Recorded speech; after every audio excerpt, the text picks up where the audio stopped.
Okay, now let's get back to where we were. Over here are little shitty chalkboards. Well, not shitty. It's a cool chalkboard. I make a shitty drawing. And so if I had a chalkboard in front of me, it'd be so much easier. But I would still draw shitty drawings. Okay, so now back to the plan. We're surrounded. Oh, I better be. But, yeah. You know what? Fuck it. Whatever. I'm trying to read it as much as I could.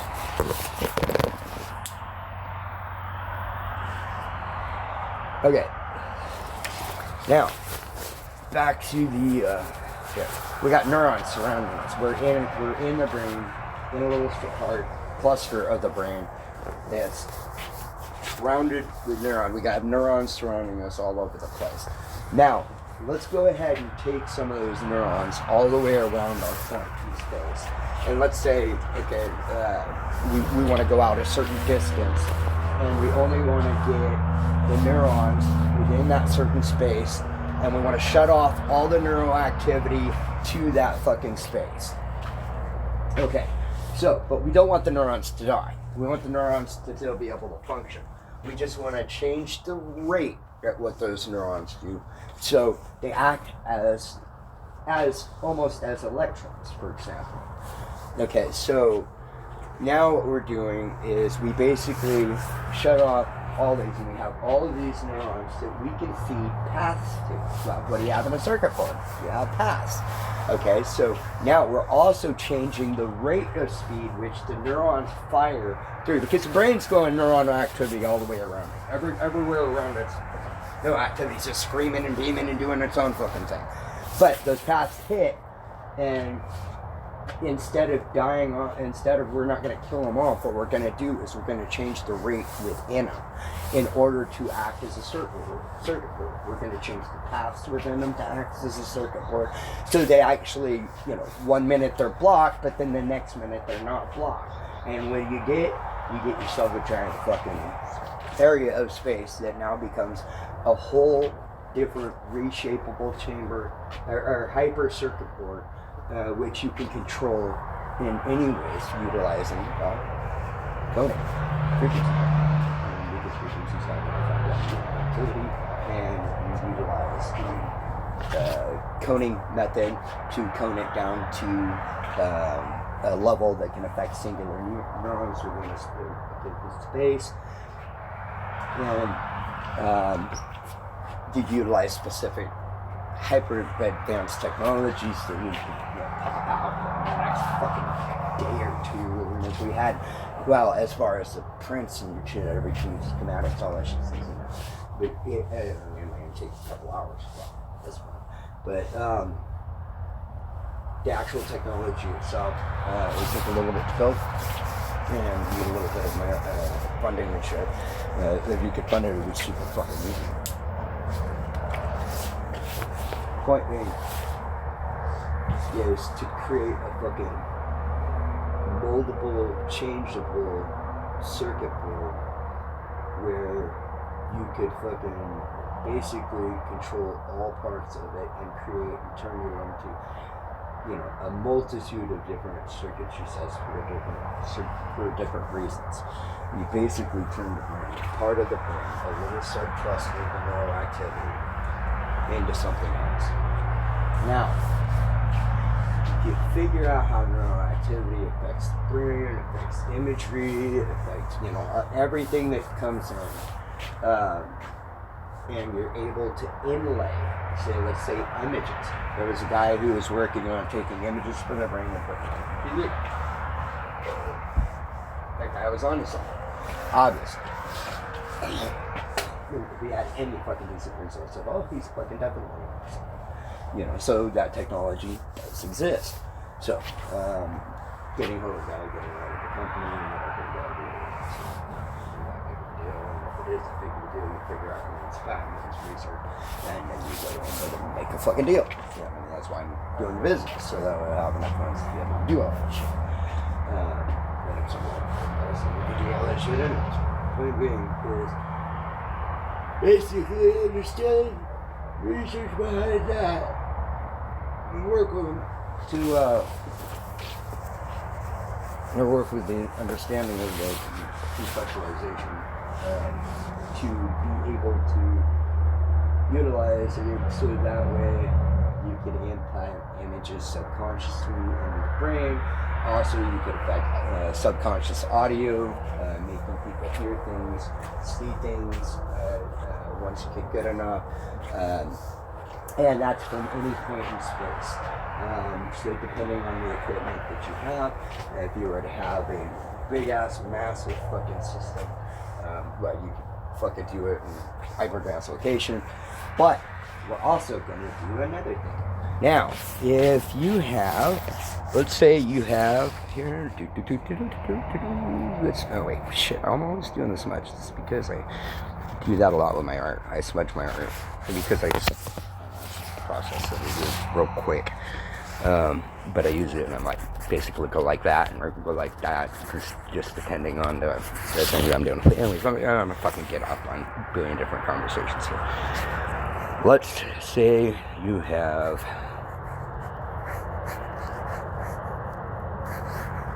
input. Now this is a laser beam. We got a laser beam that shoots across here, right? They have them in circuit, or you see them like on movies like Mission Impossible, and make them all look really badass and everything. Okay, it's a laser beam.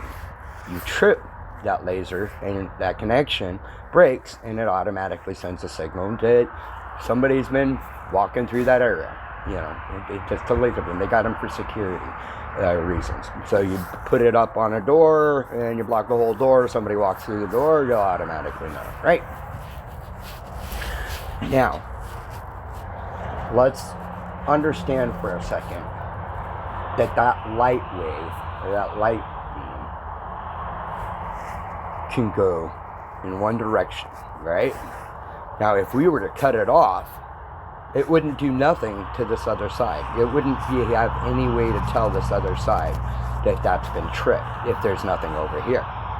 Okay, so if we point out into space, there's nothing over here that's going to fucking allow us to do it. But this is where it gets cool. Quantum computing, the quick speed that we have, utilize fucking specific molecular structures that exist within space, that are in fucking any environment whatsoever. And what we do is we utilize a consistent self-adjusting refractive technology in order to refract that line off every molecule. So if we refract something, we refract, like say we have a big light, like say the sun. Let's see, where is this?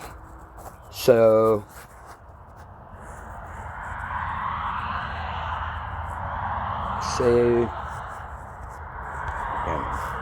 say we have the sun. We have Earth down over here, and we have devices on Earth. Okay, well, the sun's reflecting on that, and say we have mirrors. All these mirrors can reflect in any way that we want them to reflect in, right? Now, if we have molecules and we want a reflection, that reflection will beam out in a different various field waves, but we're not interested in any of these others except for the one that refracts exactly straight back to our main point. We want to refract, so we want to output and we want to input. So the output sends the beam out. The refraction, molecular refraction of a specific molecular compounds, basically, or that exists in space. Basically, we're going to use that to make a beam that goes that way and a beam that comes back this way. Now, if the two get tripped, because we have the receiver and the sender, that receiver sends that signal. It's constantly being refracted and constantly moving forward at the same time. what we're doing is we're able to see that there's a cross there. Okay. Now, what this does is this allows us to seek and scan at any point the properties that we're looking for based on waves. So, say it's neurons, and neurons have a specific emitted a specific frequency, and we have a scanning system that's looking for and triggers. It triggers. This is that trigger. It triggers every single time in a point in space that activity is found on any given point in space. We hook it up to a quantum system, we hook up AI to it, and we say, scan the fuck out of the universe. And we give it a big old giant vast, whatever's bullshit there is, and we have it scanned, consistent. And as much of the area is far out as we want, and the superclusters that we want, and the planets that we want, and we have it look, or just constantly search, 100%, just have it fucking running constantly. It's gonna take a massive fucking system, but nowadays it's not really that massive. I mean, fucking a couple thousand cubic computers and a fucking cluster should do the trick pretty easy, or even cluster of fucking, like, I don't know, 50 fucking 100 cubic quantum computers, and fucking put them all together on a fucking, into a big system, and you can fucking rock it.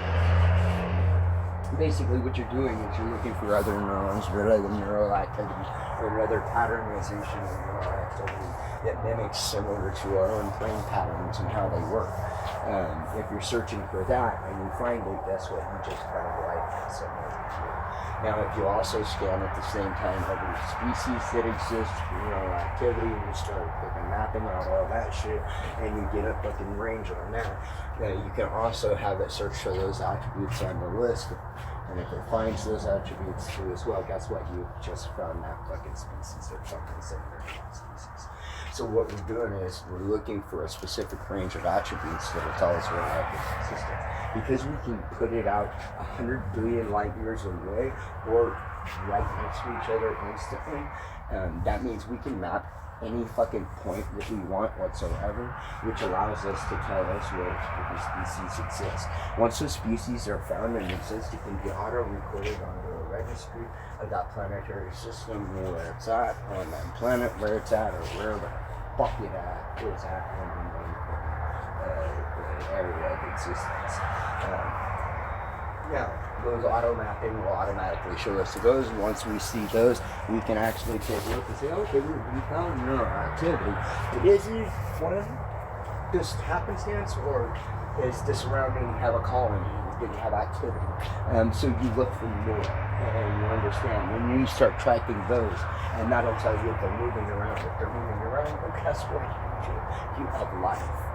Okay, so that's a way that utilizing these principles together that I've just discussed in this video and the last video, you'll be able to find anywhere in existence any form of life that could ever exist, no matter how far away or no matter how close, without having to utilize telescopes and big expensive things like Hubble telescopes and all this other stuff. You create one deal and you could scan the entire universe way further. Yes, the range is only at the range computational power, which nowadays we have massive amounts of computational power that take care of that easy. Certain sub-programs that work, and 10,000ths of a 0.1 of a second, even further back, like, you can go in characters with points, and go, 100 to the power of, 100 or something, and then put in 0.1 after that, and, running at that rate. So, the time frame on that can be very manipulated as far as the programming is concerned. So, yeah, I hope you enjoy my video, and I hope you learn a little something about how to be able to not only create build circuitry within neurons in the brain, but also at the same time search and map the known existence for the same thing. Enjoy.